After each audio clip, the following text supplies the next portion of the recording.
Jeff, you guys get some good work in today? It was a nice day outside, so got some good work. I heard you on the radio yesterday. I wanted to ask you, you mentioned something about being in a win-win situation with this whole off-the-field stuff. Can you clarify that? Well, it comes up every year, so my kids are used to it, and we talk about it. It means they've been winning a lot of ball games, so it doesn't affect their play. Their first year, they went undefeated in the middle of COVID in that month. There was a lot of distractions. The next year, there was another rumor. We went 3-1 during that month. The next year, there were rumors. We went 4-0 during that month. This year, there are rumors. Those kids went 3-0 again. And whenever you are being discussed for jobs, that means you're winning a lot of ball games, which means the place you're at wants to keep you. So they're going to do what it takes. And the only thing we've ever asked for here are the things that it takes for us to be successful for our kids. My president, my AD, and our boosters are all in total agreement with all that. It just helps move the needle because it causes excitement. People give more, they go buy tickets, they buy more suites, they help, they just do more. And that's why I said it's a win-win. And in the end, what's best in all of this is for our players. And our players totally trust every word that I say. So therefore it works. I think people were really encouraged about the just kind of the tone and the way you talked about this program when you were on that radio appearance, and it was a lot different than when we talked to you yesterday. I was curious if something changed, or just what's your overall temperature on having these conversations day to day? I just walked off the practice field yesterday. We didn't practice real great. We were really still beat up from the game. It was maybe the longest game in the history of football that went until Sunday morning, it seemed like, and I wasn't in just the best of moods. So, I got to come in and watch the video. It wasn't quite as bad. Had a feeling, since y'all didn't let it die, that probably meant Joe and Jason weren't gonna let it die. So I actually thought through the answer a little better.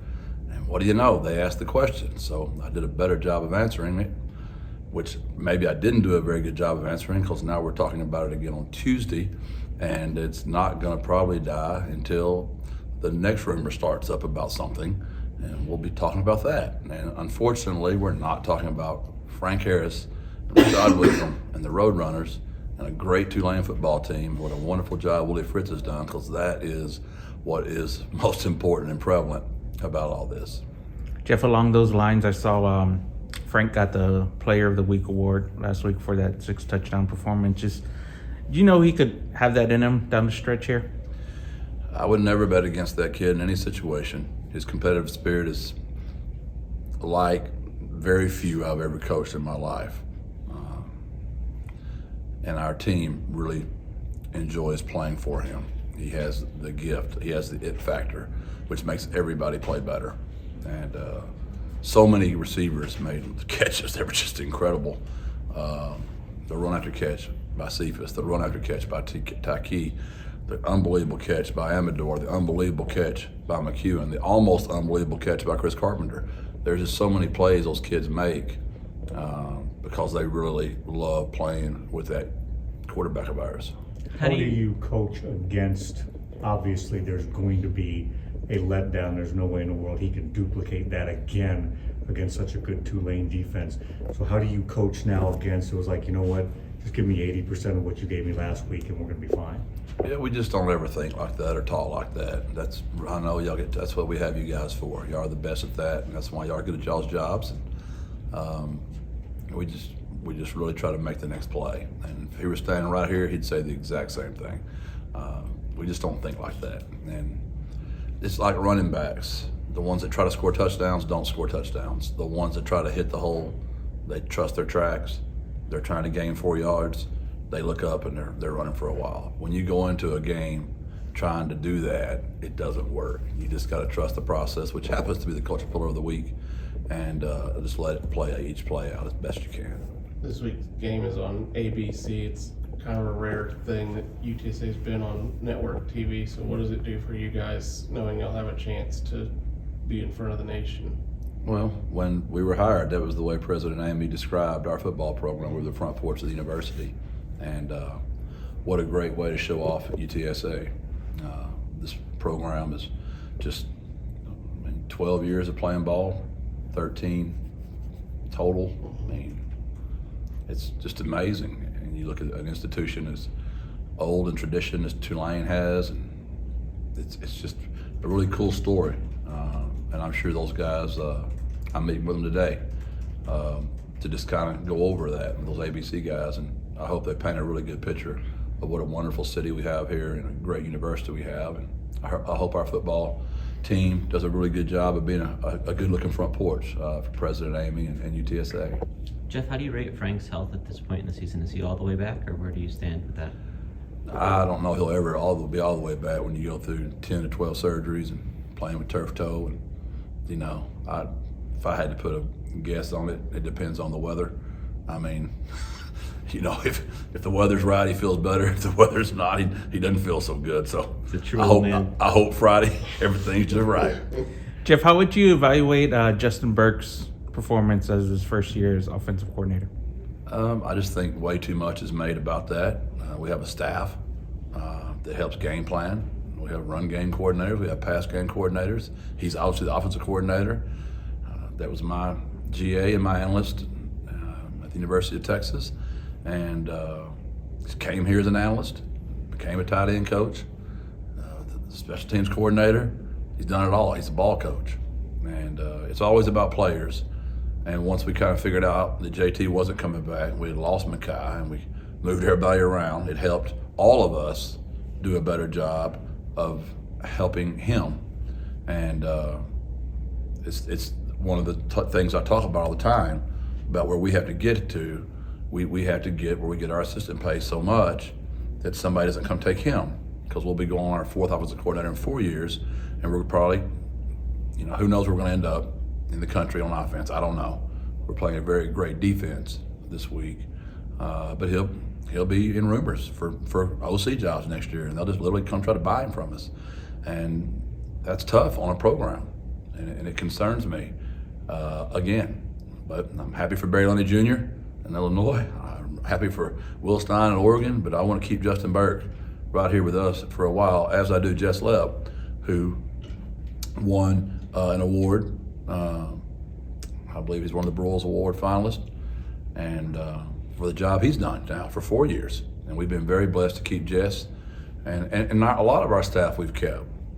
It's a great job. This is a nice place. We just got to keep pushing. And I know that gets annoying and people get tired of hearing it, but we want what's best for this place. This is really not about me, and I know everybody, the naysayers might want to say it's about me. It's really not. It's about this place and these kids. Jeff, we spent the last couple of years at times talking about some big plays the defense has given up, but you guys have minimized that quite a bit this season. Has something been different in that regard, or have you addressed that? I'm not superstitious, Greg, but I'm just not going to go down that road. I appreciate you saying it. It's very kind. Yeah, I'm really scared to touch that one. But I can just see Willie playing that, you know, in Tulane, just bragging about, hey, they're going to stop all our big plays. So we've got good players, and I'm proud of my kids. And, you know, I'll leave it at that. Well, there's another one of the trends would be that in some of these games, teams have scored or moved the ball against you guys early on, and then you've been able to make some adjustments to slow them down. What goes into that from the sideline process? Yeah, it's frustrating when you defer and you're already down 7-0. So we don't plan it that way, I can promise you. You know, last week we busted the 3rd down 12. They ran a concept where number 1 receiver ran a fly, and number 2 ran a 12-yard out, and we had 2 guys covering 1. So that guy was wide open, and that was huge. When you give up 3rd downs, especially when you get them 3rd and long, that's a real gut punch. And I bet if you tracked that, which I really haven't, it would be that I remember Temple was much 3rd downs. So it's 3rd down, which historically we've been incredibly good on.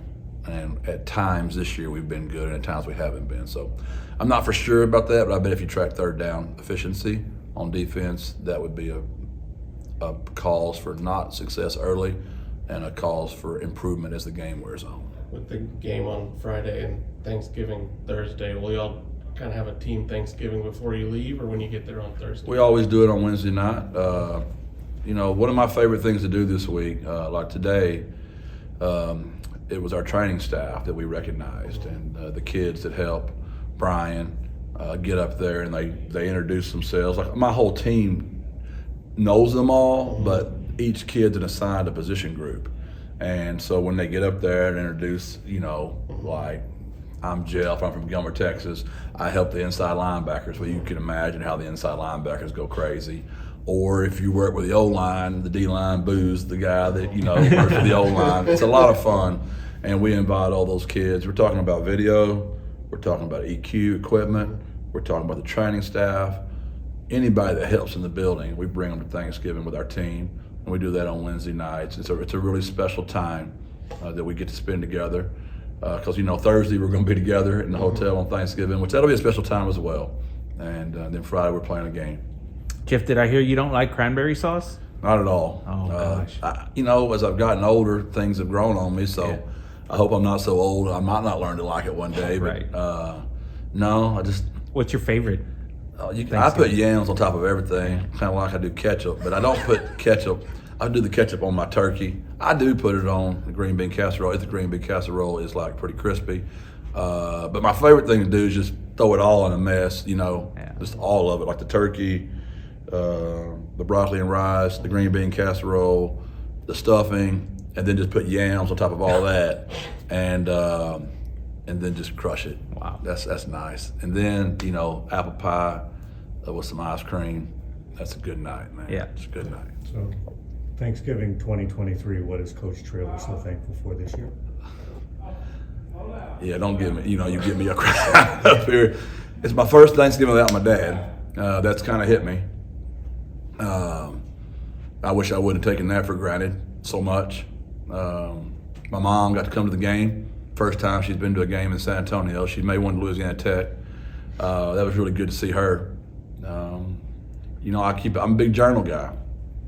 So I'm always have my prayer list and my thankful, and on those thanks, it's always pretty much the same. I have a healthy family, I have a wonderful job, I have amazing friends, and I have a Lord that I love very much, and that's where I stay.